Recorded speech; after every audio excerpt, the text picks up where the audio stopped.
नमस्कार. परिपूर्ण गृहिणीमध्ये तुम्हा सर्वांचं मनापासून स्वागत आहे. आज आपण बनवतोय खाल्ल्यानंतर चव विसरणार नाही असा चमचमीत शेवग्याच्या शेंगाचा रस्सा. आपण सुका शेवगा करतो, आमटीतला शेवगा करतो, पण आज आपण वाटण बनवून छान असा शेवग्याच्या शेंगाचा रस्सा बनवतोय. चला तर व्हिडिओला सुरुवात करूया. इथे मी 4 शेवग्याच्या शेंगा घेतल्या आहे. याला स्वच्छ धुवून घेतले आहे. सुरुवातीला याचं जे साईडचं आहे ते काढून टाकू आणि 2.5 ते 3 इंचापर्यंत आपण हे शेवग्याच्या शेंगा कट करून घ्यायचे आहेत. तर अशाच पद्धतीने मी सर्व शेंगा कट करून घेतले आहे. याचं सर्व साल आपण काढून घ्यायचं नाही. आपण जर सर्व साल काढलं तर त्याचा खूप गाळ होतो आणि जर काहीच न काढता तसेच ठेवलं तर शेवग्याच्या शेंगामध्ये मसाला उतरत नाही आणि त्यामुळे थोड्या थोड्या अंतरावर आपण हे साल काढून घ्यायचं आहे. म्हणजे त्यामध्ये मसालाही छान उतरेल आणि व्यवस्थित हे खाताही येईल. एका बाउलमध्ये आपण पाणी टाकून एकदा स्वच्छ ह्या शेंगा धुवून घ्यायच्या आहेत. गॅसवर पॅनमध्ये आपण हे शेवगा धुतलेले पॅनमध्ये काढून घेऊया आणि यामध्ये पाणी टाकून आपण 70 ते 80% शिजवून घेणार आहोत.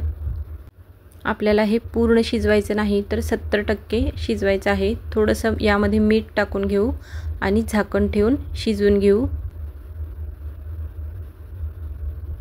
हे पहा, थोड्या वेळाने मी चेक करून दाखवते.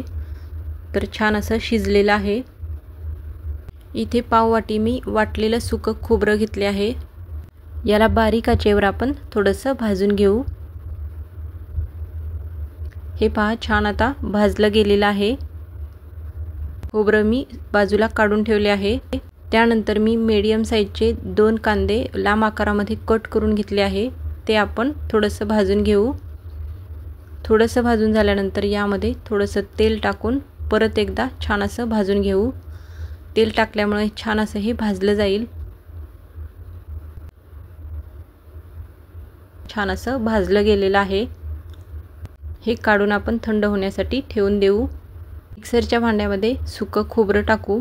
थोड्याशा लसणाच्या पाकळ्या आणि 1 इंच आलं टाकून कोरडेच आपण पाणी न टाकता मिक्सर फिरवून घेऊ.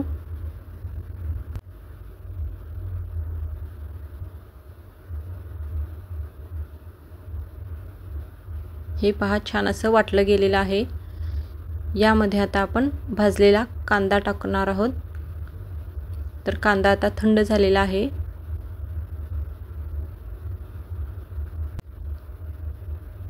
हवं तर यामध्ये थोडंसं पाणी टाकून तुम्ही मिक्सर फिरवून घेऊ शकता, म्हणजे छान असं ते बारीक होईल. त्यानंतर इथे मी 1 टोमॅटो बारीक आकारामध्ये कट करून याची प्युरी बनवून घेऊ. गॅसवर पॅनमध्ये इथे मी 2 ते 3 चमचे फोडणीसाठी तेल टाकत आहे. तेल तापल्यानंतर यामध्ये टाकूया आपण मोहरी आणि मोहरी छान अशी तडतडल्यानंतर यामध्ये थोडेसे जिरे टाकायचे आहेत आणि थोडेसे कढीपत्त्याची पाने, जे आपण छान असं वाटण बनवून घेतलेलं होतं ते यामध्ये टाकून आपण तेलामध्ये छान असं फ्राय करून घ्यायचं आहे. वाटण तेलामध्ये छान असं परतून झालेलं आहे. याच वेळेला इथे आपण टोमॅटो प्युरी टाकून परत एकदा छान असं दोन्ही मिक्स करून तेल सुटेपर्यंत परतून घेऊ.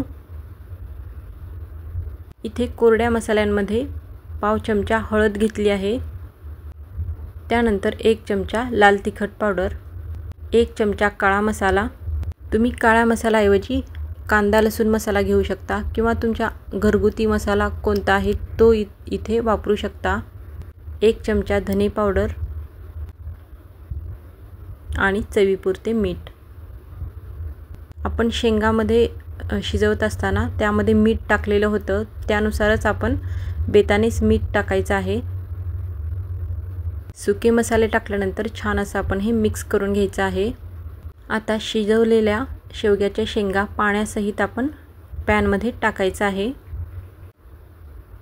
आणि छान असं मिक्स करून घेऊ. गरजेनुसार आपल्याला कितपत पाणी हवं आहे तितकं आपण थोडंसं गरम करून टाकायचं आहे. तर इथे मी 1 ग्लास पाणी गरम करून घेतले आहे, ते यामध्ये टाकले आहे. तर गॅस मोठा ठेवून आपण छान असं हे याला उकळी आणून द्यायची आहे आणि त्यानंतर गॅस बारीक करून 2 ते 3 मिनिट आपण झाकण ठेवून द्यायचं आहे, म्हणजे शेवग्याच्या शेंगामध्ये मसाला छान मुरतो, शेंगाही व्यवस्थित शिजतात। हे पहा व्यवस्थित असे शिजलेले आहेत। शेवटी इथे मी कोथिंबीर टाकत आहे।